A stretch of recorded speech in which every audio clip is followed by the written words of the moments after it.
In the previous video, we looked at the theory of Plato's forms and the idea that what we see in the world is not necessarily the real world.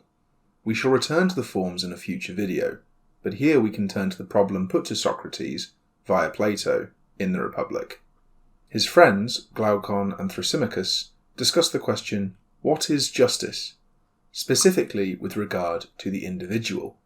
In seeking to answer this question, Socrates says that justice is the same in both the city-state, the polis, as it is in the individual. And since the polis is larger and therefore easier to study, we should begin with the polis and return to the individual with our conclusions drawn from the study of the polis. We need here to distinguish between the logic used by Glaucon and Thrasymachus and Socrates.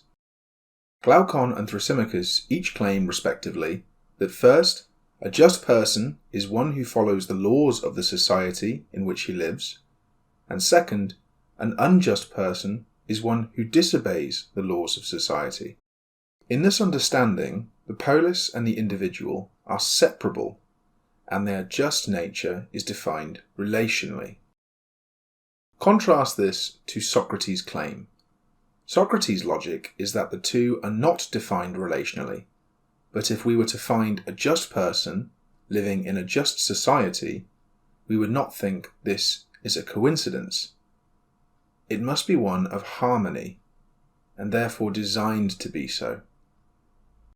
Plato imagines the beautiful city, which he calls Callipolis.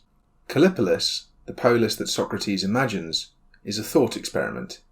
We are engaging in purely speculative and theorized philosophy, grounding our claims in shared reason. We begin by considering the origin of the polis. Quite simply, Socrates claims, a society comes into existence because each person is not self-sufficient. He says, its real creator, as it seems, will be our needs. Therefore, this is not a society of desires but needs. It is determined by an existential drive and a recognition of each person's limited capacity to satisfy that drive by themselves. In other words, we might desire what we do not need, and we might need what we do not desire.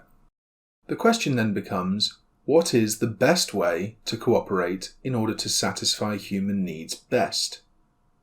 Socrates moves quickly here. He proposes, first, the economic needs for food, shelter, and clothing, followed by a division of labour for producing this, and third, that human beings are born with different abilities. Summarising this, Socrates claims that, quote, more things are produced and better and more easily when one man performs one task according to his nature at the right moment and at leisure from other occupations.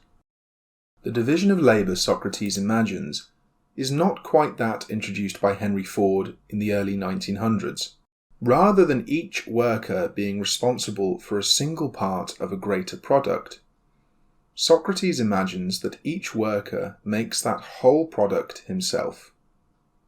This is because, in the assembly line vision of the division of labour, what we call Fordism, natural talent does not matter. In fact, Adam Smith, the 18th century economist, downplays natural talent, because the role performed by the worker is so minute that it can be done by anyone. Socrates implicitly guards against this. If a worker's job can be done best by him and only him, then he is irreplaceable in the makeup of the polis. On this basis, justice is in part a recognition of the intrinsic value of each and every individual person.